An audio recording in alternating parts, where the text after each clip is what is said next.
On the eve of the wedding, my wife, wearing her wedding dress, held a small private wedding ceremony in advance, with her crush. Afterward, her crush even made a post, writing, "Caro, even if we can't become real husband and wife, being able to hold a sacred wedding with you still counts as me having married you." The post was accompanied by a video. In the video, my wife's crush knelt on one knee and confessed his love to my wife, Carolina, with deep affection. Carolina was so moved in the video that she burst into tears, crying until her makeup was completely ruined. At the very end, the two of them shared a passionate kiss. I quietly liked the post and left a comment, "Wishing you a lifetime of happiness together and lots of children." Just after I posted the comment, my wife called me. Her voice carried a trace of panic. "Oscar, Duncan and I just did this to make up for past regrets. After tonight, tomorrow I'll be only your bride." "No need," I replied calmly. "I'm a clean freak. I don't like things that others have already used." Chapter 1. After hanging up the phone, I didn't waste a single second. I informed all our relatives and friends that the engagement banquet was cancelled. I also cancelled the hotel reservations, including the wedding cars we had already booked. Relatives and friends began calling one after another, sending messages to ask what had happened, why the wedding date that had already been set was suddenly cancelled. I gave them a brief explanation. Hearing that my tone wasn't very good, they didn't press further. I sat alone in the room, silent for a moment, then called my father. My father's serious voice came through the phone. "What's going on with you? Canceling the wedding banquet is a big deal. Why didn't you discuss it with me in advance?"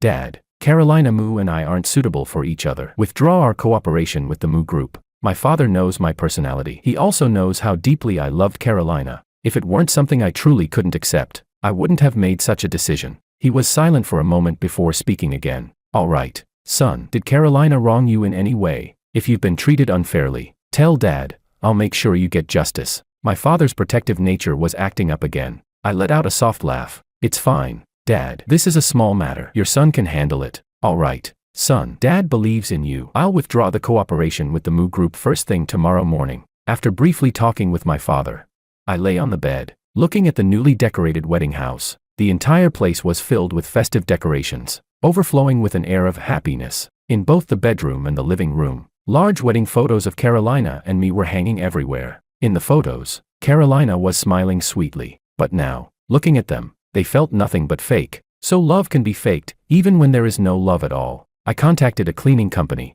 They told me they were off work for the day and could only come tomorrow. "I'm willing to pay extra, double, triple." Hearing that, the cleaning company didn't hesitate and quickly sent people over. "Sir, are you getting married tomorrow? Do you need us to clean the room?"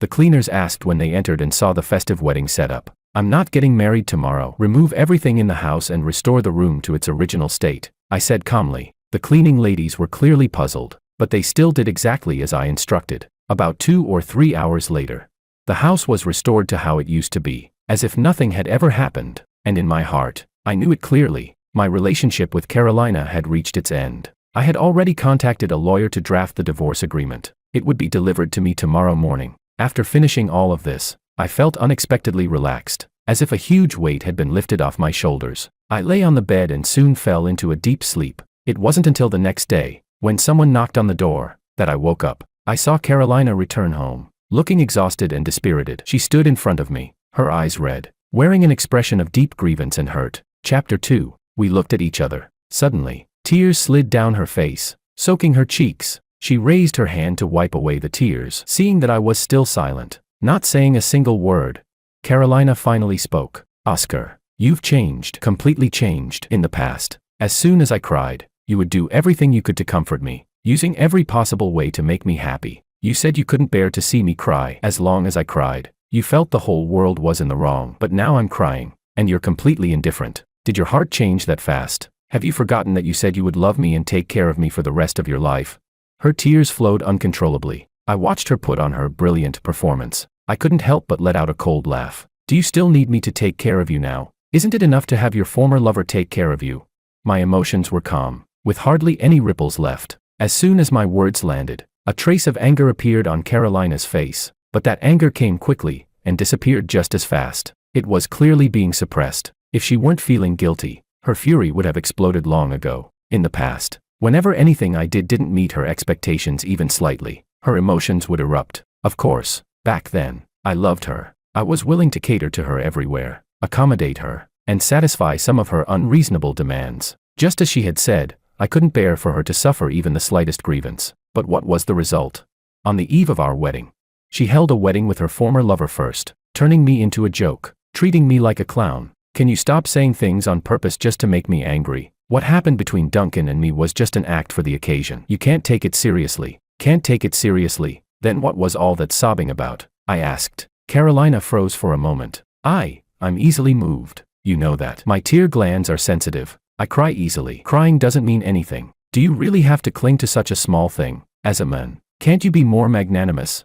Her gaze swept across the room. She probably noticed that everything related to our wedding was gone. Her lips trembled slightly. You only know how to bully me. Over such a small matter. You tore apart our wedding home. Do you know how much effort I put into choosing and decorating everything? I truly wanted to marry you. No need, I said coldly. Haven't you already held a wedding with your new lover? I couldn't be bothered to deal with her. I brushed past her, preparing to walk out. But suddenly, she threw herself into my arms, wrapping both arms around me. Her tears soaked through my clothes. Oscar, I'm not angry about you tearing apart our wedding home. This time, I'll forgive you. I have an idea. We won't hold a wedding, and we won't invite any guests. Let's just have a destination wedding. Okay, we can take a ship to see the Northern Lights. I've heard the Northern Lights are beautiful. Couples who see the Northern Lights together can stay happy for a lifetime. As she spoke, she tilted her face up, looking at me with anticipation. Her eyes shimmered with hopeful, crystalline tears. Chapter 3. So this time, she was forgiving me. Was this her lowering her head and admitting fault to me? Or was she giving me a chance to lower my head and admit fault to her? In the past, if she had given me a way out, I would definitely have gone along with it. I used to tell her all the time that I didn't want our conflicts to last overnight. I didn't want negative emotions to keep piling up and then explode at some specific moment. So during our relationship, no matter who was right or wrong, I was always willing to apologize. But now, I couldn't do that anymore. I'm very emotionally exclusive. I reached out and pushed Carolina away, but instead of loosening her grip, Carolina held me even tighter, even rising onto her tiptoes to try to kiss me. In my mind, the image of her passionately kissing Duncan last night instantly resurfaced. Kiss me, Oscar. I increased my strength and shoved Carolina away, then instinctively took several steps back, putting distance between us. Carolina's eyes trembled, disbelief flashing through her gaze. If you want to kiss someone, go find Duncan. I'm not interested, I shot back bluntly. It was as if Carolina's emotions finally snapped. She immediately said to me, "Now I see it clearly, you don't care about me at all. Do you still remember the written promise you gave me back then? You said that if I ever found out you didn't love me, didn't care about me, or didn't treat me well, I could punish you." She took the written guarantee I had once written out of her bag. She began reading it aloud to me. One of the clauses said, "If you make me angry, I can punish you by making you kneel on a keyboard or kneel on durians, and then swear to the heavens that you'll never make me angry again." Fine, I'm using that right now. Kneel down immediately, apologize, and swear. She looked smug and self-satisfied. I watched the scene in front of me with a cold chuckle, as if I were looking at a clown. Back when I wrote that letter of guarantee, it was all because I loved her. It was never meant to become some kind of imperial edict for her to use to punish me now. Oscar, I've already been tolerant enough with you. You canceled the wedding, returned the wedding cars, and even tore down the wedding house I carefully prepared. I'm not angry. I can even pretend none of it happened. I already said we could replace the wedding with a destination wedding. But why don't you know how to cherish this? Why do you have to push me to this point? She once again put on a pitiful expression, portraying herself as the victim. Do you know how disappointed I am in your behavior right now? It's like a needle stabbing into my heart. My heart is bleeding. Do you know that? Why aren't you speaking? Why are you so cold? Don't you love me anymore? At this moment, I felt there was no longer any need to communicate with her. I strode toward the door. Her voice rang out from behind me. I walked straight out the door, without looking back. Her shrill voice pierced through the door behind me. Oscar, stop right there. I'll count to 3. If you don't come back, you'll bear the consequences yourself. Chapter 4. These tricks used to work extremely well on me. Back when I loved her, she didn't even need to take out that so-called letter of guarantee. As long as she opened her mouth, to me it was an imperial decree. During the 4 years I was with her, with my help, her family's small company grew from earning only $100,000 or $200,000 a year to generating over $10 million in annual revenue. I spoiled her, loved her, and fulfilled every request she made, including marriage, no matter what conditions she proposed. I never refused. The wedding dress she wore last night when she held a wedding with the men she loved. I had used every connection and channel I had to find a world-class, top-tier designer to custom make it. That was also her demand. I had once suggested finding a different designer. She flatly refused. She said that if the wedding dress wasn't designed by that specific designer, She wouldn't marry me. She was willful and domineering. But back then, I thought it was cute. Yet in the end, the wedding dress that cost me enormous effort and expense, she wore it to become someone else's bride. Thinking back on that scene now, I can only say my brain must have been kicked by a donkey. She asked for an $88 million bride price. I didn't hesitate for even a second before agreeing. After I left the house, I happened to run into the lawyer who came to deliver the divorce agreement. I took the documents from him and thanked him. After the lawyer left, I found a quiet, secluded place to sit down. I read through the divorce agreement once. Not long after, my father called. "Son, we've already terminated the cooperation with the Mu family." "All right, Dad." "Son, if you've suffered any injustice, tell your father. My son isn't someone just anyone can bully." I let out a soft laugh. "I know, Dad. Didn't you say before that you wanted me to take over the overseas branch as the person in charge?" "Yes." "Why? Have you finally thought it through?" There was a hint of excitement in my father's voice. "Yes, I've thought it through. Once I finish handling things here, I'll go abroad in the next couple of days." "That's great, son. Dad really didn't misjudge you," he said excitedly. In fact, my father had brought this up many times before. He said I wasn't that old yet, and this was the prime time to focus on my career. I knew he was actually hinting that he didn't really approve of my marriage to Carolina. After all, he had originally wanted me to marry the daughter of the Tang group. He said marriages between families of equal standing were the best and most stable. He even told me that the Tang group's daughter was beautiful and highly capable. Back then, listening to him say all this, I only felt that my father was shallow. What era was this already, still talking about matching family backgrounds? I immediately rejected him and told him not to bring up the Tang group's daughter again. I also reiterated to him that I loved Carolina deeply, wholeheartedly, that in this lifetime, I would marry no one but Carolina. Seeing how firm my attitude was, my father didn't say anything more. At the time, when my father suggested I go abroad to take over the company, I also refused again and again, because I didn't want to be separated from Carolina. I wanted to stay by her side at all times. Thinking back on that mindset now, it was unbelievably childish. "Dad, once I finish dealing with things here, I'll go abroad." "All right, son." After talking with my father, I hung up, but not long after, Carolina called. At first, I didn't answer. It wasn't until she had called more than 10 times in a row that I finally picked up. A sharp, piercing voice immediately came through the phone. "Oscar, are you really going to be this ruthless? Why did you withdraw the investment from my family?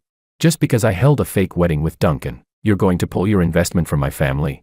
You already canceled the wedding banquet, canceled the wedding cars, and tore apart the wedding house. I didn't blame you for any of that. I even thought you were just being willful and throwing a little tantrum, an expression of loving me. But now you've really crossed the line. You actually dared to withdraw your investment from my family. This time, I'm really angry." She unleashed a full-blown tantrum. Listening to her say all this, I genuinely wanted to laugh. And then, I asked calmly, "Do you believe that I'll divorce you right now and disappear completely, making you lose me forever, never able to find me again?"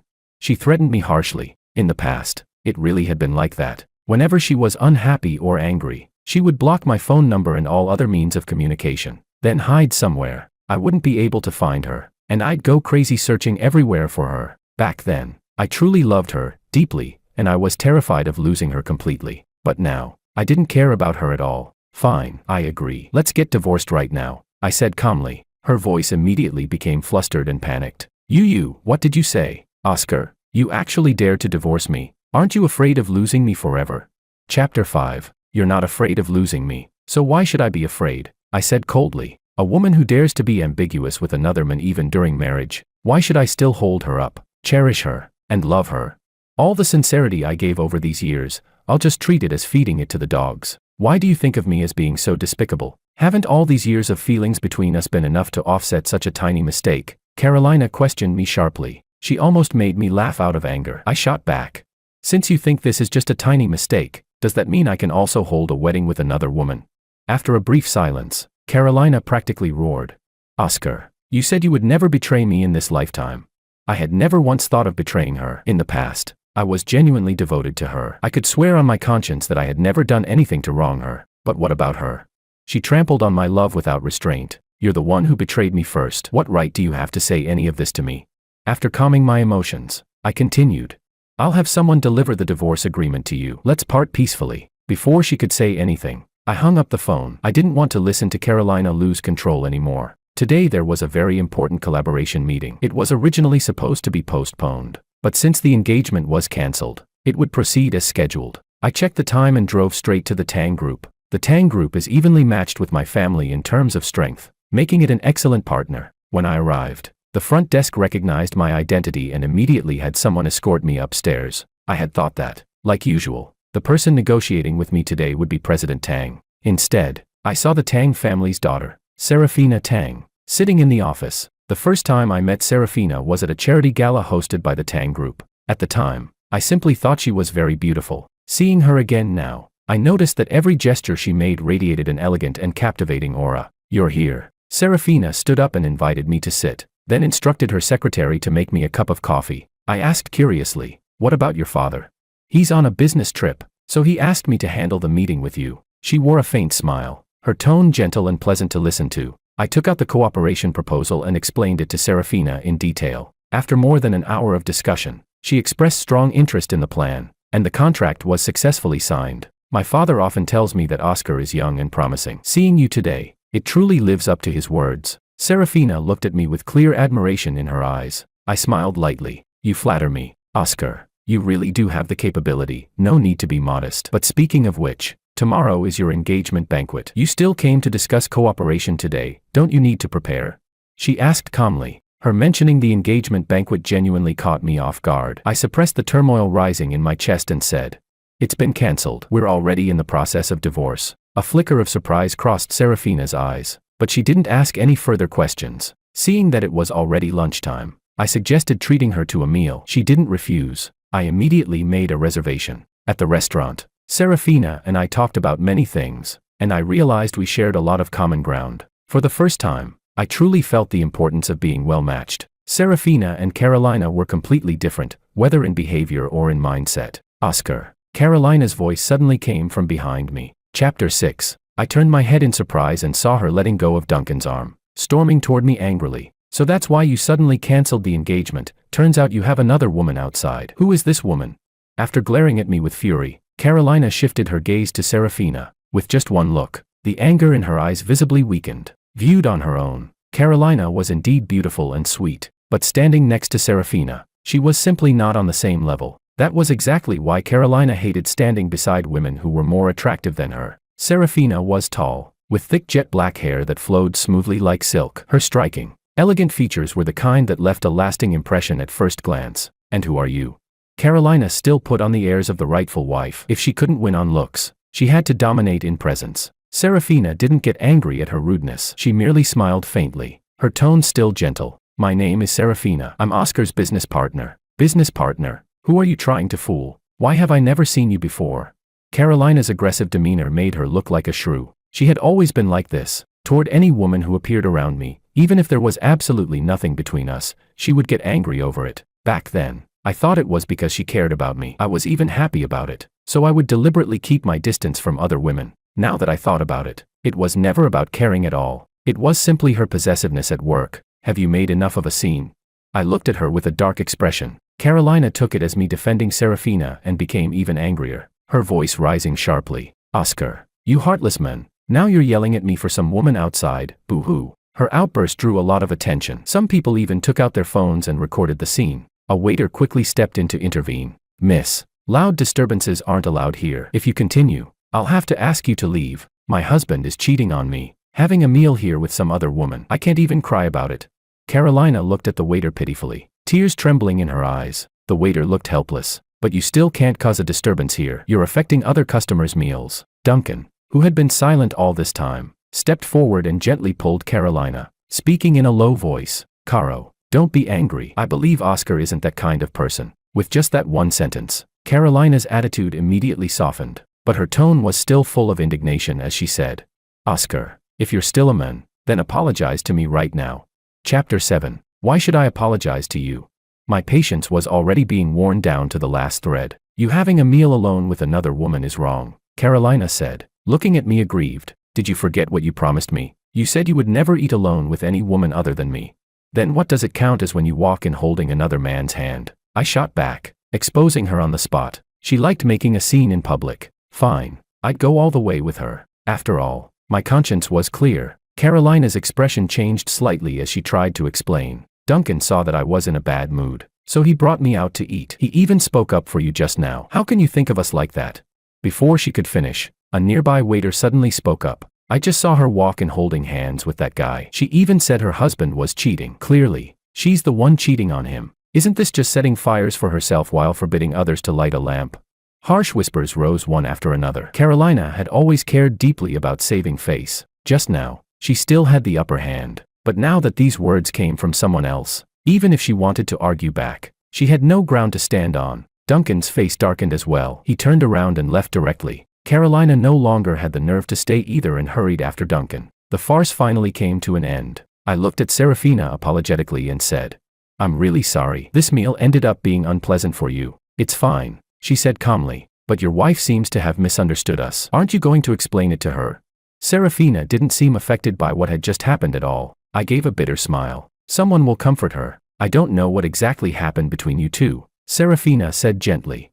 "But no matter what it is, things need a solution. Some matters are better made clear. Otherwise, even if you get divorced, you may still end up entangled over certain issues." She picked up her napkin and lightly wiped her lips, still wearing that elegant smile. "The food here is very good. I have something else to take care of, so I'll head out first." My emotions were in turmoil. She was right. Some things had to be said clearly. That night, I called a few brothers out to drink at a bar. When they heard that I'd canceled the engagement, they were all happy for me. "Oscar, I always thought you two weren't a good match." Quinn, who was sitting next to me, spoke up first. "That Carolina always looked small-minded, and honestly, she's pretty average looking. We even joked back then that your eyesight must have been bad." "Exactly," Samuel chimed in, then realized he'd almost said something inappropriate and quickly corrected himself. "Anyway, it's good that you're divorced. With your conditions, what kind of woman can't you find?" It wasn't surprising that they didn't have a good impression of Carolina. Every time she went out with me, she'd throw a tantrum over the smallest things, even in front of them. She never held back. She thought of herself as a high and mighty princess, believing everyone should cater to her. When I loved her, I truly was willing to treat her like a princess. But now, I didn't love her anymore. "All right, enough about her. Drink, drink." I poured a full glass of alcohol down my throat. For some reason, it tasted bitter. Suddenly, the private room door was pushed open. Chapter 8. Carolina stormed into the private room in a rage, still holding the divorce agreement I had someone deliver to her. "Oscar, are you really going to divorce me?" She didn't care that other people were in the room. She questioned me out loud, as if I were the one who had done something unforgivable. "The divorce agreement is already in your hands. Do you still think I'm joking?" I leaned back against the sofa, looking at her calmly. Strangely enough, when I loved her before, I thought everything about her was wonderful. Now that I no longer loved her, she seemed painfully ordinary. "I won't divorce you," Carolina said firmly. I curled my lips into a faint smile. "Are you sure? Don't regret it later." Carolina froze for a moment, then her eyes reddened, and she spoke with a choked voice. "You said that in this lifetime there would be no divorce, only widowhood. If you want to divorce me, it'll only happen if I die." Those deeply emotional words almost moved me. "Isn't the person you like Duncan? I'm giving you your freedom, shouldn't you be happy?" I said indifferently. Carolina walked over, grabbed my hand, and said earnestly, "I did like him before, but the only person I love now is you. I really don't want a divorce." Her tone softened considerably. I expressionlessly shook her hand off and looked at her with a half smile. "I can't bear your kind of love." After that, I took out my phone and made a call. "Have all partners terminate their cooperation with the Moo Group." As soon as those few words left my mouth, Carolina Moo's face changed drastically. She stared at me in disbelief. "You're telling all partners to cancel cooperation with the Moo Group? Are you trying to watch my family go bankrupt?"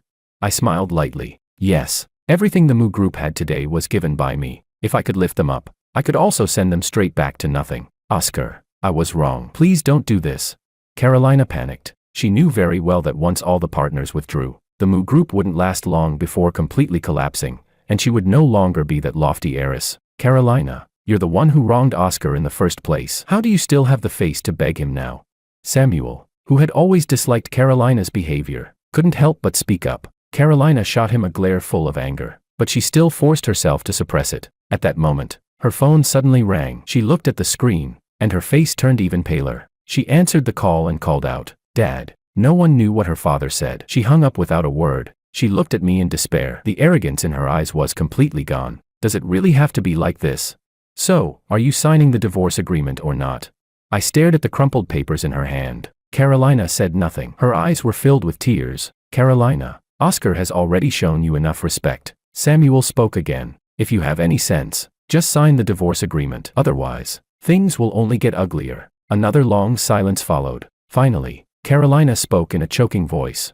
Fine, I'll sign, but you have to promise me, you can't let the partners cancel cooperation with the Mu Group. All right. In fact, I didn't even need to say anything. Those partners had only cooperated with her family out of respect for me in the first place. Once they knew I was divorcing Carolina, there was naturally no reason to continue working with the Mu Group. Samuel immediately handed Carolina a pen. After hesitating for a long time, just as she was about to sign, she unwillingly said one last thing. Once we're divorced, there will be nothing between us ever again. Chapter 9. I gave a faint Since I had chosen to end things, there was naturally no reason to have any further contact with her. Seeing how resolute my attitude was, Carolina could only helplessly sign her name on the divorce agreement. The moment I obtained the signed papers, I suddenly felt much lighter. That night, I drank a lot, so much that I didn't even know how I got back home. When I woke up the next day, my entire body felt groggy and heavy. I lay in bed for quite a while before finally getting up. When I went downstairs to eat, I found that my father was there, and his expression didn't look very good. I walked over, smiled, and greeted him. Dad, why do you have time to come over today? Oscar, have you seen today's trending news? My father asked in a low voice. I looked at him, slightly confused, and shook my head. What happened?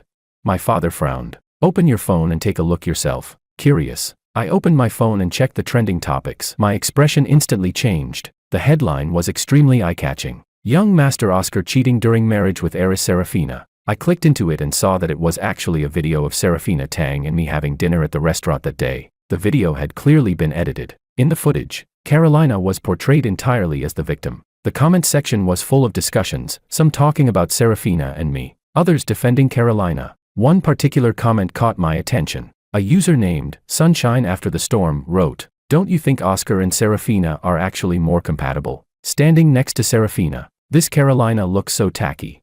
I told you long ago that Carolina wasn't worthy of you, no upbringing at all." My father said angrily, "This video didn't just smear me and Serafina, it also damaged the image of both of our families' companies. Aside from Carolina, there was no one else who would do something like this. Originally, I had planned to let Carolina off the hook, but since she had taken things this far, she had no one to blame but herself. Dad, she and I are already divorced. Do whatever needs to be done, don't go easy on her." My father froze for a moment. "She was willing to divorce you." "Of course she wasn't," I said calmly, "but I used the future of the Mu Group as the price." She had no choice but to sign the divorce agreement. Chapter 10. My dad let out a light sigh, looking quite relieved. "My son has finally stopped thinking with his heart," he said with satisfaction. "By the way, you met Serafina yesterday, what did you think of her?" He immediately switched to gossip mode. I smiled helplessly. "Miss Tang is very beautiful, and we have a lot of common topics." "That's exactly what I said. You two are a match made in heaven. If it weren't for Carolina, I'd probably already be holding my grandson by now." My dad muttered discontentedly. I put my phone away. "Dad, leave this matter to me." "All right." My dad didn't say anything more. After that, I had people collect evidence of Carolina cheating. She thought that by posting that video online, she could completely ruin me. How ridiculous. In less than a single morning, photos and videos of Carolina being together with Duncan were all sent to my phone. I forwarded all of that evidence to my lawyer and had him sue the person who posted the video. After taking care of everything, I told the servants to pack my luggage. All of this would be resolved within a day anyway. That evening, before leaving, I planned to get together with my brothers one last time. Just as I was about to head out, Carolina appeared out of nowhere and lunged straight at me. "Oscar, I know you hate me, but why did you have to hurt Duncan?" Carolina glared at me through clenched teeth, looking as if she wanted to swallow me alive. I frowned slightly and said calmly, "When did I ever hurt Duncan? Are you out of your mind? Wasn't it you who told the lawyer to sue him?" Carolina became more and more agitated as she spoke. I suddenly realized, so it was Duncan who posted that video. I had thought it was her. "So what? What are you planning to do? Ask me to let Duncan go?" I pushed Carolina away and straightened the clothes she had wrinkled. "Sorry, I'm not a saint." Carolina looked furious yet completely helpless. If he hadn't spread rumors about me online, why would the lawyer have sued him in the first place?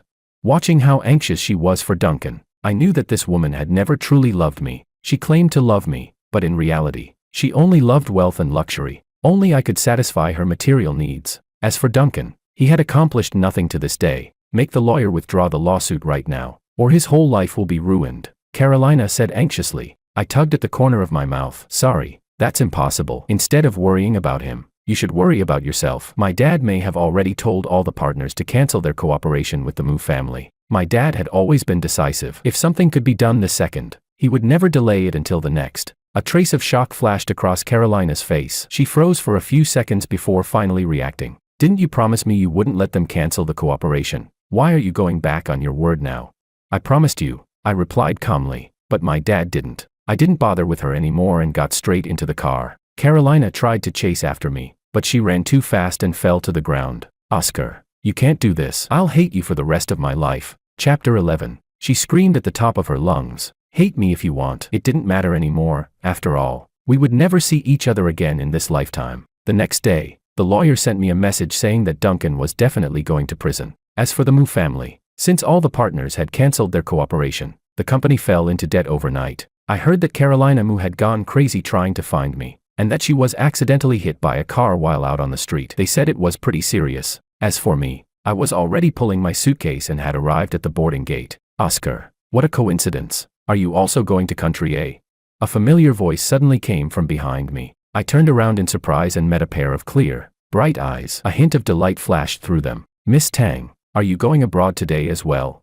Yes, Serafina replied with a gentle smile. My dad asked me to go manage the overseas company. What about you? Were there really such coincidences in this world? But whether it was a coincidence or not, it still counted as fate. After boarding the plane, an even bigger coincidence awaited us. Our seats were right next to each other. It seems we really are destined, I said. Yes, she replied with a smile. I was worried that going abroad alone would be boring. Now that you're with me, it won't be boring anymore. After getting off the plane, I turned on my phone and saw a message from my dad. You little brat. Make sure you get along well with Serafina. I'm still waiting to hold my grandson.